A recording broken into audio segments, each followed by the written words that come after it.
What's the most insane coincidence you've experienced? I was once mugged by 4 guys on one of the main shopping streets of Nairobi, Kenya. One of the guys had me in a chokehold, and just before I was about to pass out, they dropped me and ran. At the time I didn't know why. 12 months later, sitting on a beach on an island in Thailand, I meet a British couple who did business in Kenya, and we start to talk about how dangerous it was getting for foreigners. They described an incident the year before of turning a corner and seeing a white guy being mugged, and a shopkeeper rescued him by hitting one of them over the head with a bat. They were in the same street, on the same day, at the exact same time I was there. It was me who they witnessed being mugged. What are the odds of randomly meeting up on a beach in Thailand a year later?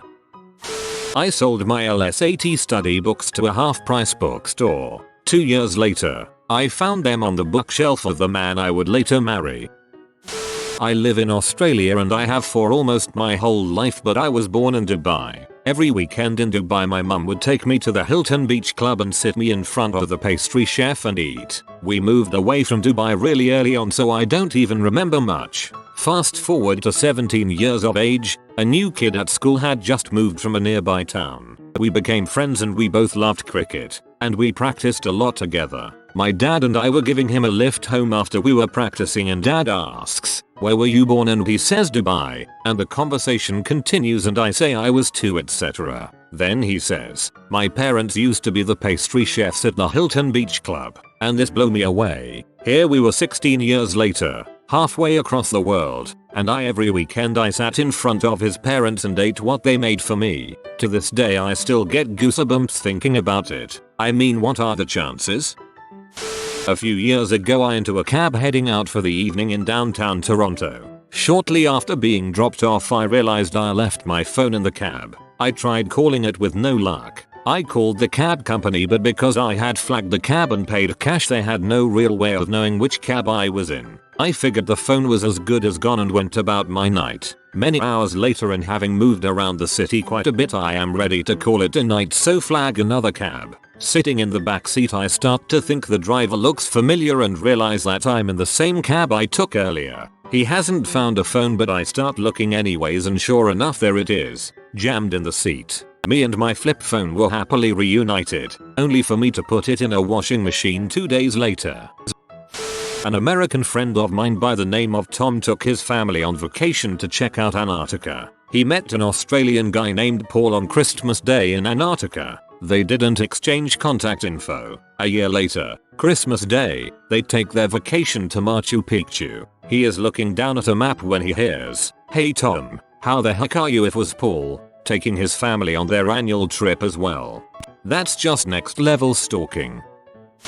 Never could explain this payphone incident. Saturday night out with friends. We decide to call my friend Al to see if he wants to join us. This was in England long before mobile phones, so we had to use one of the iconic red phone booths. Someone was already using it, so we had to wait a few minutes. Guy leaves and we cram in the booth. Now, in those days, in order to make a call you would first get a dial tone, then call the number. When the person answered you would hear a bunch of beeps, at which point you insert the coins. So I pick up the phone but hear no dial tone. I hang the phone up and try again. Still no dial tone. Seems to be still connected to the previous call. I say hello to see if anyone is still on the line. Person answers hello. It was my friend Al. He had just picked up his phone to make a call, and somehow, miraculously, without even dialing his number, we were connected. We all went to the pub after and tried to figure out how the heck this happened, but it remains a mystery. If I did not have my friends with me at the time as witnesses, I would have believed it was my mind playing tricks on me. This is when you start believing the Truman Show is about you. In 2004 I was 18 and on a 3-week tour of Europe. I was at the Louvre and had just experienced the clusterfuck that was the Mona Lisa exhibit. After looking at it for 2 minutes I started to wander around aimlessly. As I was walking, an older couple asked if I knew how to get to the Mona Lisa exhibit. I told them yes, and because I'm horrible with directions, I'd be happy to walk them there myself. They were really nice and very appreciative that I was taking time to help them. They asked me where I was from. US in Nashville, but I mentioned my parents were immigrants from Italy. They told me they were from Portugal on anniversary. We talked a bit more, told them my name, and they were really excited about since I shared the same name as their grandchild. Anyways, we get to the exhibit and I go to part ways and shake their hands but get pulled in for 2 massive hugs and a kiss on the cheek. They give me their address and say anytime I'm in Portugal to stop by and I'll have a place to stay and eat. We take a group photo and leave. 7 years later I'm in Munich for Oktoberfest. I'm standing outside my hotel waiting for my friends when an older couple ask if I know how to get to the fairgrounds.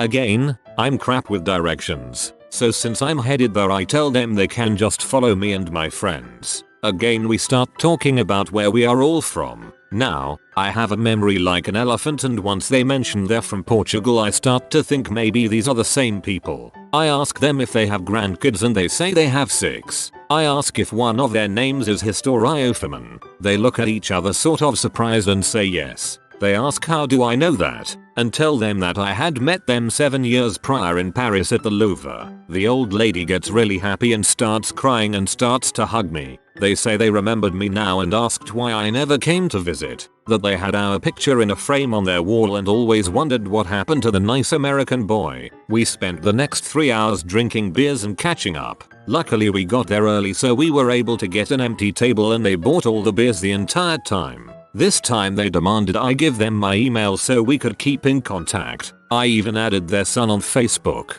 2 years later I go and visit for the summer and sure enough there on the wall amongst the rest of their family pictures is 18 years old me standing between them. In high school, my friend set me up with her boyfriend's cousin. Let's call him Jack. Jack and I were walking around an amusement park and started talking about recent family spring break vacations. Turns out, both Jack and I had been in Las Vegas during the same week. We stayed at the same hotel. The conversation changed subjects when Jack stopped in the middle of the sidewalk and said, "I saw you in Las Vegas." I thought he was full of crap. There's no way he would remember some random girl among the thousands of people there. He told me the exact place he saw me, and that my sister and I were posing for a photo. We got back to my house and found the picture. There were Jack and his brother in the background. When I was in grade 2, our family moved from Manitoba to Arizona for a year due to a contract my dad was working. We rented out the house fully furnished for the year. While in Arizona, we flew to Alberta one weekend. On the flight from Arizona to Alberta, I sat beside a boy my age and we started talking. It went something like this. Me: "What city are you from?" Him: "Winnipeg." Me: "Me too." Me: "What school do you go to?" Him: "School name." Me: "Cool. I used to go there too." Me: "What street do you live on?" Him: "Street name." Me: "I lived on that street." It turns out, his family was renting our house while we were gone. So I was sitting beside the boy who was sleeping in my bed while we were in Arizona. About 10 years ago I tried to get into Six Flags with a tiny keychain Swiss Army knife. It literally had a dull 1-inch blade. They told me I could either throw it away, take it to my car a mile away, or rent a locker for like $10. So I decided to hide it in the planter. I looked down and saw a big piece of bark laying in the dirt and figured it would be a good hiding place. I picked it up and found another freaking mini Swiss Army knife. I placed mine next to the first and went into the park. When I returned, the other knife was gone and a smiley face was etched into the dirt in its place. My family used to take little summer vacations. One summer, I was about 7-8. We stayed at a campground about 4 hours from home. There were a bunch of kids there and one day we all started playing tag. I was IT and was chasing another young boy, and when I tagged him, I pushed him too hard and he fell and broke his arm. I remember the scene vividly. Fast forward to college. I became good friends with my neighbor in the dorm, and we ended up getting a place together our sophomore year. The following year we went out for a few beers and the topic of broken bones came up. I've only broken one bone, and it was my arm when I was 7. Some kid at a campground pushed me over while playing tag. It was me. Still can't believe it.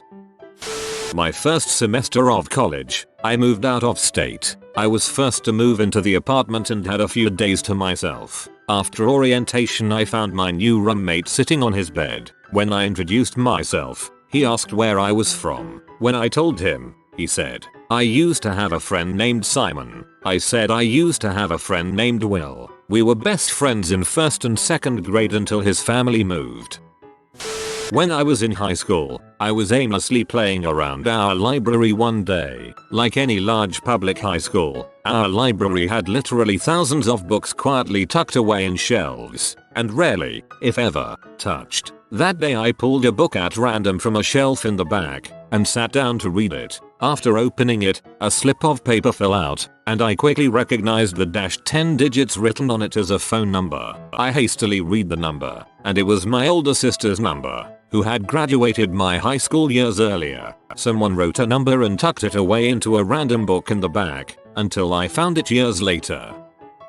As a college sophomore, I went on a trip to France by myself. I was sitting in Notre Dame Cathedral, listening to music, when a girl I dated in high school sat down near me, totally at random. We were both speechless when we saw one another there, out of the blue, in a foreign country within a vast cathedral. All while Quasimodo looked down sadly, knowing his only love forever out of reach. This coincidence is straight up sorcery. Was kayaking with my family along a river when I thought I would pull a fast one on my brother. So I yell, "Hey, look, a bald eagle," to my brother so I can do the whole "made you look" game. But to my surprise he goes cool. At this point I think he is just messing with me, so I can't say the whole "made you look" thing. So then I look up and a bald eagle swoops down, catches a fish and flies to the other side of the river. One of the most magical coincidences ever. Go out to dinner to celebrate my wife's birthday. Sat next to a couple. We start talking. The wife is also celebrating her birthday and it's on the same day. Haha. Crazy. We hit it off and exchanged information to hang out again. 2 months later I invite them to my birthday party and turns out the husband has the same birthday as me. My aunt died young on the 3rd of October of 2007. On the 2nd of October, 2008, I was a senior in high school. I was in my art class one morning sitting at a table of 4, when the teacher tells one person from each table to go and grab a stack of newspapers for us to sculpt on so that the tables don't get all messed up with clay. Another guy spreads out the newspapers and then I begin to work. I noticed that the paper at my seat is the obituary pages. I casually begin to read it and realize that the paper is a year old and the obituary listing exactly under my right hand was that of my aunt, who had died a full 365 days before. I'd like to think it was her way of saying hello and what's up, and to make sure I wasn't sculpting anything grossly inappropriate. I once burped 1 second before a power blackout on my neighborhood. It felt almighty. This reminds me of something that happened in high school. I was joking around with one of my friends, and I told her I could blow stuff up with my head. She said, "Prove it." Right then there was a loud boom, and the power went out. Turned out one of the school's power transformers had blown up. This happened to me a few months ago, and it was pretty dang improbable. I'm walking through BART, Bay Area Rapid Transit, where an average of 375,000 people pass through daily. I walk up the escalator to my train, and pass by an envelope lying on the ground. At first I didn't think much of it, but I took a couple steps back to pick it up anyways. The next part freaked me out. I looked at the address, and it was addressed to me. I instantly look around to see if it was a practical joke, or if I'm about to get assassinated or something. Neither of those were the case. The sender was a family friend. We'll call them the Johnsons. I knew that Mr. Johnson took the BART daily, but I had never personally ran into him. After work, I call him up and ask him about the letter. Turns out, he had about 300 letters with him on the BART, and was going to send them out for his daughter's graduation party. What in the world are the chances of him dropping the one letter addressed to me out of the 300, combined with the chances of me being the one out of 375,000 people to pick it up? Pretty wild. When I was a little kid, my parents would take my sister and I to visit my great-grandmother in the nursing home. She was mid-90s, blind, and to young me basically terrifying. I hated going to see her, to be honest. Every time we went she would touch our faces, you know, because blind, and talk to us a little. Meanwhile, her roommate somehow knew my name and would always try and grab me, even though my parents never said more to her than pleasantries. Always freaked me out. Fast forward to my mid-20s. My dad mentions, just casually as anything, that the roommate was his grandmother and my other great grandmother. She didn't know my name. I am a junior and look like my dad, so she thought I was my father. She was senile after all. Apparently there was a falling out when my dad was a kid, and he had no relationship with much of his extended family. She didn't recognize my dad because she'd never seen him as an adult. The fricked up thing is they lived in a city nursing home. Pretty big city too, and just by sheer freaking coincidence my parents' grandparents were roommates.